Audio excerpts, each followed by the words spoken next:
constantly being limited in the opportunities they have to become someone successful. And it's difficult for undocumented individuals to fully participate in society when they have um, you know, all these barriers in their way, you know, and opportunities are very narrow. So I'll be going over some of those barriers in some later slides. And I also want to mention that, like, alongside those physical barriers, there's also a lot of mental barriers attached to those. So I will be going over those in a later slide, but I just wanted to bring this up now because I hope that by the end of this presentation, you have a clear understanding of the undocumented student experience, the resources that we can provide students at UC San Diego, and ways that you can support and acknowledge their experience. So I have a few terms on here that I think are important for us to go over before we go any further. So I keep saying the word undocumented, but sometimes people are not 100% clear on the meaning of the word. So to be undocumented is to be someone who lives in the US without lawful permanent residence and does not hold a valid non-immigrant visa. So some ways in which people become undocumented are overstaying or violating the terms of their visa. So, you know, a visa could be a student visa, a work visa, a travel visa. So another way would be entering the US without inspection through a US port of entry or being brought into the country as a young child. These are just some ways that can classify someone as being undocumented. Now, the next term is lawful permanent resident. So a permanent resident are also known as green card holders, and to be a permanent resident is to be on the path to US citizenship, since those immigrants are now allowed to remain in the United States indefinitely. Now, the next term, undocumented with DACA. So DACA stands for the Deferred Action of Childhood Arrivals. And essentially what this program does is it provides protection from deportation to eligible individuals. The program does require renewal every 2 years, but it provides work authorization and access to a social security number and the opportunity to travel within the US. However, DACA does not provide lawful status.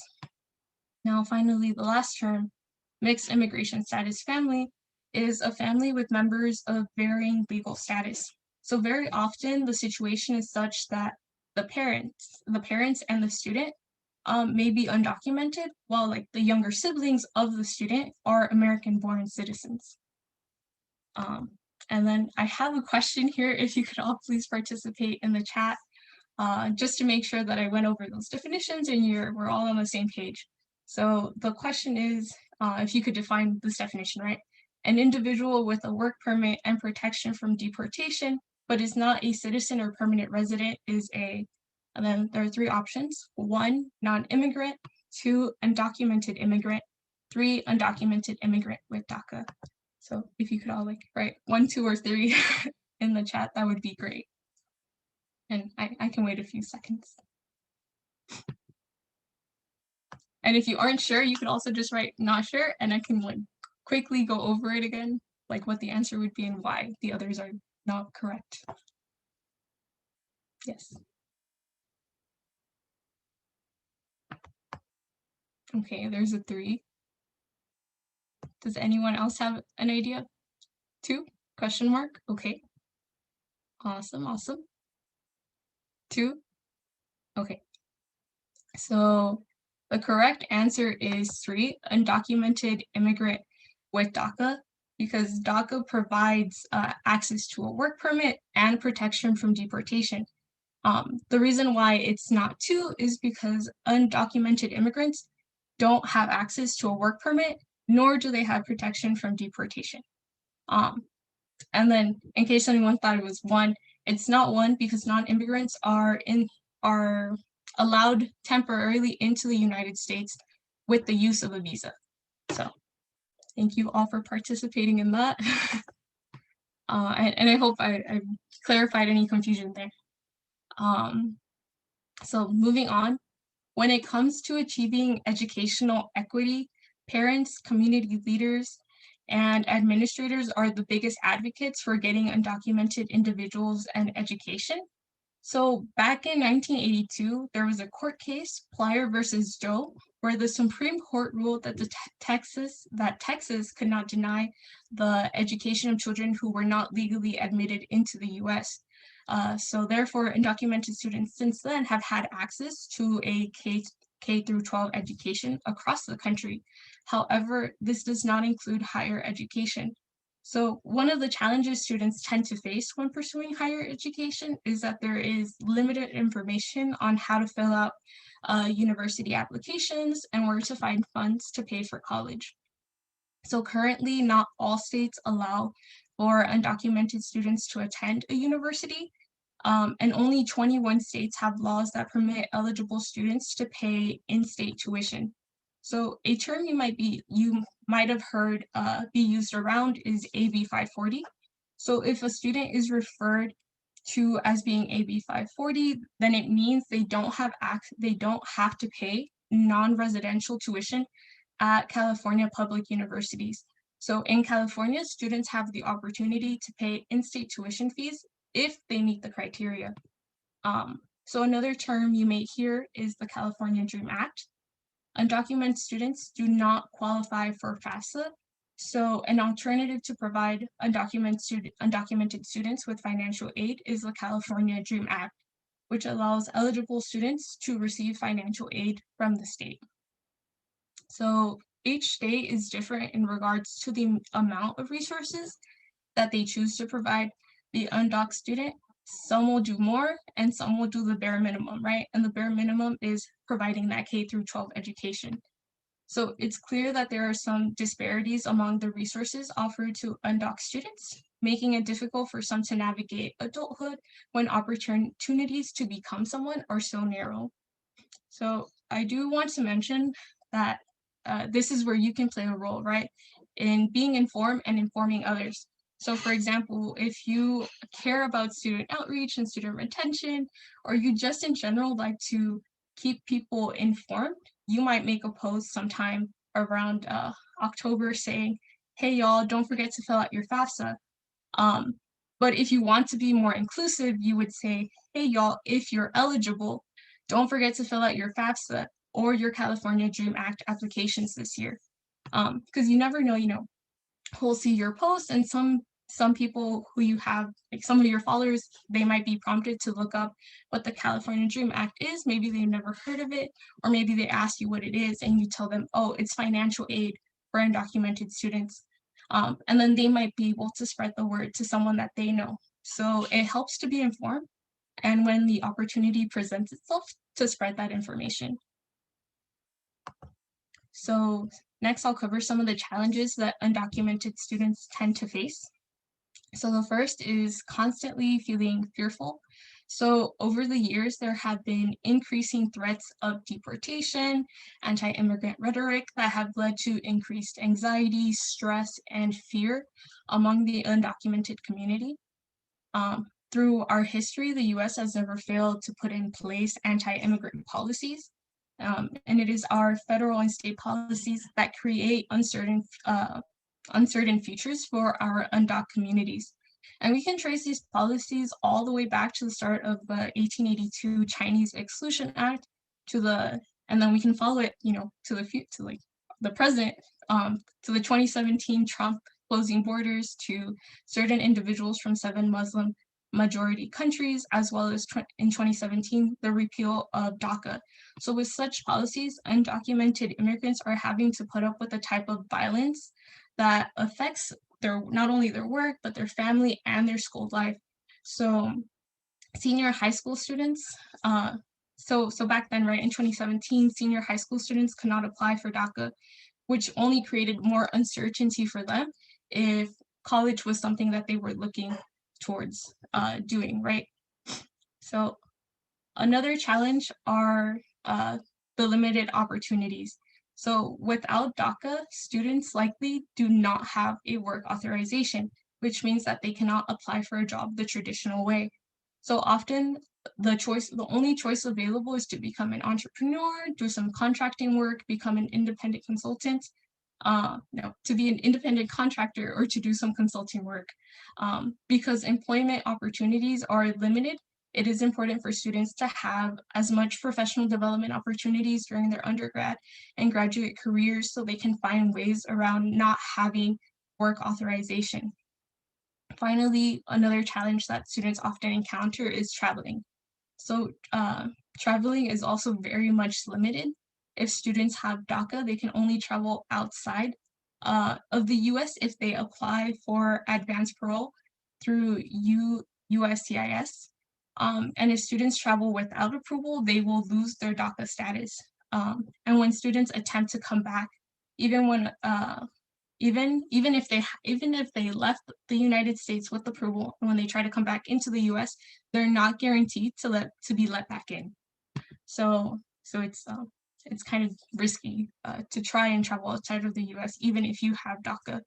Um, Now, to travel within the US domestically, real IDs are required. So if you're a student, if there's a student who has DACA, their work authorization is considered a valid real ID. In addition to travel within California, Border Patrol can conduct checkpoints within 100 miles of the border, and Homeland Security can enter buses or trains and ask passengers for documents, right? And Border Patrol may even stop vehicles for brief questioning, even if everyone inside the vehicle or just the vehicle itself looks completely normal. They have the right to just stop the vehicle and ask for documentation. So there's a lot of risk in just like the student or the undocumented person, you know, walking outside of where they are living. So through these challenges, you can probably make connections on how one thing feeds into the other. And so there's a lot of difficulties that the undocumented community faces. Um, So now I'll be going over some of the services and resources that the center provides. So our center is guided by 4 pillars that use a holistic approach in helping students navigate through obstacles that arise from their immigration status. And so to counter those obstacles, we develop programs and services that support the enrollment, retention, and post-graduation success of all our undocumented students. So some services that we offer is no-cost immigration legal services. So all undocumented students at UCSD have access to consult our immigration attorney at no cost to them. Our attorney is there to answer any general or specific questions a student may have regarding their status, or if they need assistance filling out an application. In addition, our attorney is also available to meet with immediate family members of a UCSD student who are undocumented and need a consultation on their options towards citizenship. So again, the consultations would be at no cost to the immediate family members or the student. It's completely free. And we also offer one-on-one consultations with our staff members for students to discuss any topic related to their status. So for example, how to apply to graduate school, how to travel safely, any family concerns, or just needing someone to talk to. Our virtual and physical space is a safe space for students to share their concerns and disclose their immigration status to trained professionals who understand the complexities of the undocumented student experience. So we do have a pro staff who handles the topics such as the ones that I just mentioned, but we also have one-on-one um, one-on-one guidance meetings with student interns such as myself. So I'm a professional development intern, so I can meet with students to go over their resume, to look into how to apply for a job, where they can apply for a job. We also have an entrepreneurship fellow whose only focus is to help students take an idea and make it into a business, because if students don't have work authorization, entrepreneurship, being an independent contractor, a consultant, is really the only viable way to generate an income. So going on, some of the programs that we have to offer. So the first program is the Career Development Immersion Program, CDIP for short, and the other is our Dream Fellowship Program. So both these programs are slightly different, but the main idea is that they are fellowships that provide students with an opportunity to gain experiential mentorship from UCSD faculty or staff. So students in the program do receive a scholarship of $1,500 each quarter for fulfilling certain program requirements. Now, these fellowships are a great opportunity to network with faculty in work or research areas that the student is interested in, or to discuss potential career pathways, to explore potential career pathways. And then just to make you all aware, applications, right, so you can help spread the word, applications tend to come out during summer or fall quarter, and typically you can hear about when applications are released through our social media accounts, which I will be putting up links in the chat at the end. Let me go back. Okay. So we also offer student internships, which provide students employment regardless of their citizenship status. So positions tend to vary depending on our needs, but whenever an internship opens up, you'll hear about it on our social media platforms, and you can always look it up by logging onto your UCSD Handshake account. So our student internships are great because you really get an opportunity to lead projects from scratch and the opportunity to work with others on a variety of different projects. So it's always, great fun to work in teams.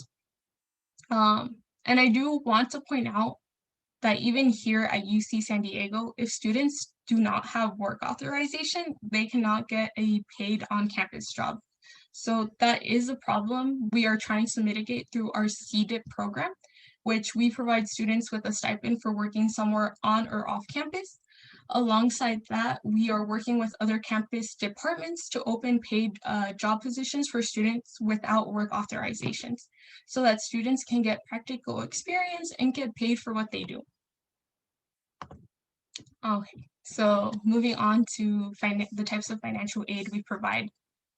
So the first is immigration fees. If a student ever needs to pay for a legal application, we can cover the cost for them. So for example, the doc application fee is $495 to file. We can help depending on the cost, depending on the need of the student, to either cover the entire sum or the entire cost of that application fee. In addition, we have a Yes Food program that provides eligible students up to $100 per month of electronic gift cards to be spent on groceries or takeouts. All that is needed is for the students to fill out an application every 3 months, confirming their need and eligibility. And by eligibility, I mean students need to be classified as AB 540 and be receiving the California Dream Act financial aid. So if the student does not meet those requirements, right, and they're not eligible to receive our Yes Food program gift cards, there are alternatives, and I would encourage students to check out our website where we do have a list of, where we do have more information regarding our alternatives to the Yes Food program. And if you don't find enough information on the website, then I encourage students to make an appointment with us, right, to answer any questions you may have or concerns. So real quick, the reason we have the Yes Food program is because undocumented students do not qualify to apply for CalFresh.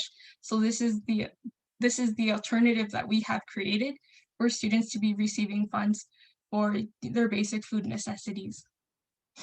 Now, finally, we have our student equity grant that gives students up to $8,000 during the academic year to help pay for any professional leadership development workshops or graduate school preparation materials. So this grant is available to students to eliminate any financial barriers, keeping students from seeking professional growth opportunities. In the past, students have used this grant to cover the cost of travel to conferences, the cost of registration, or to pay for graduate school textbook or prep courses.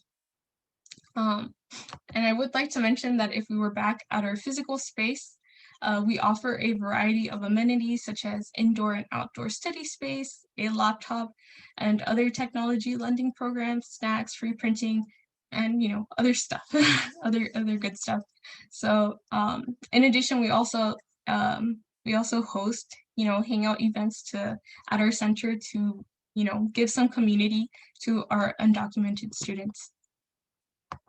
So I just went over some of the services and resources that we provide to undocumented students. So now it's equally important to go over what you can do what you can provide to undocumented students. So to be an to be an undocu ally, some of the characteristics you need is to have an open mind, the ability to empathize and listen, staying current with immigrant policies, advocating for resources, and acknowledging that it's okay to sometimes not know the answers in some situations. So one way we encourage students to be an ally is to start by using more inclusive terminology. And by doing so, you can help create a sense of belonging for undocumented students. It is encouraged that you use the word undocumented because it is inclusive of the undocumented community and the undocumented experience. We also encourage using the word documented when referring to those who have DACA. So something to remember is that not all students have DACA status. So don't assume just because someone is an undocumented student that they have DACA. That might not necessarily be true. And a phrase we highly recommend when you want to refer to an action is to say, if you are eligible, because remember, not everyone can complete the same action that you are referring to. So earlier I gave the example of mentioning the California Dream Act alongside FAFSA, but we all have to acknowledge that not every undocumented student is eligible for the California Dream Act. So that's why it's important to mention if you are eligible. And like another example, a more common example would be right, the undocumented population is not able to vote. So when it's voting season, use the phrase, if you are eligible to vote, go do so. And you can always encourage undocumented individuals to encourage those people that they know to go use their power and vote. Words we advise to be eliminated from people's vocabulary when referring to undocumented folk is the term alien. So the term alien associates undocumented individuals as an inhuman outsider who came to the US with questionable motives. And it casts undocumented people as perpetual foreigners with no hopes of being part of society. The next term is illegal. So using the word illegal assumes an undocumented person of being a criminal or having intent when coming to the US. So it erases the complexities of the undocumented person while ascribing their actions and entire existence as inherently guilty, resulting in violence towards undocumented folks. And then finally, the word dreamer. We do not encourage the use of the word dreamer because it constructs a dominant narrative that good immigrants are law-abiding students who pursue higher education. And this only further marginalizes non-student undocumented folks as it paints them as bad immigrants, resulting in the justification of violence and exclusion towards undocumented folk. So remember, everyone, whether we realize it or not, words are powerful, and we should encourage ourselves and others to be more mindful of the words we do use so we can be more supportive of each other. Now, the second way you can be an ally is by staying informed. So at this point in the presentation, you should all have some familiarity with the services and resources the Undocumented Student Services hosts, or you should at least recognize that UCSD has a has a center for undocumented students.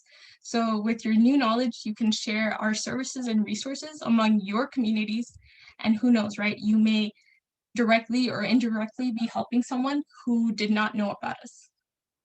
And then finally, whether you have, if you have a chance and if you're comfortable doing so, I encourage other students to go and help undocumented folk advocate for the resources that they need to open up opportunities for their success in this country.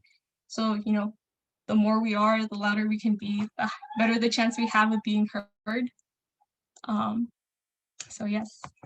That's all for me. I've included some QR codes so you can easily find and connect with us on our social media platforms. And if you ever have more specific questions or want more information on any of the programs and services I mentioned, I encourage you to check out our website, and you can find a lot more detailed information on there. And if you have any other specific questions, you can always email us at undoc@ucsc.edu, and I'll be posting this same information onto the chat in case you want to click on any of the links. So yes, there it is. And if you have any questions, I can take those now.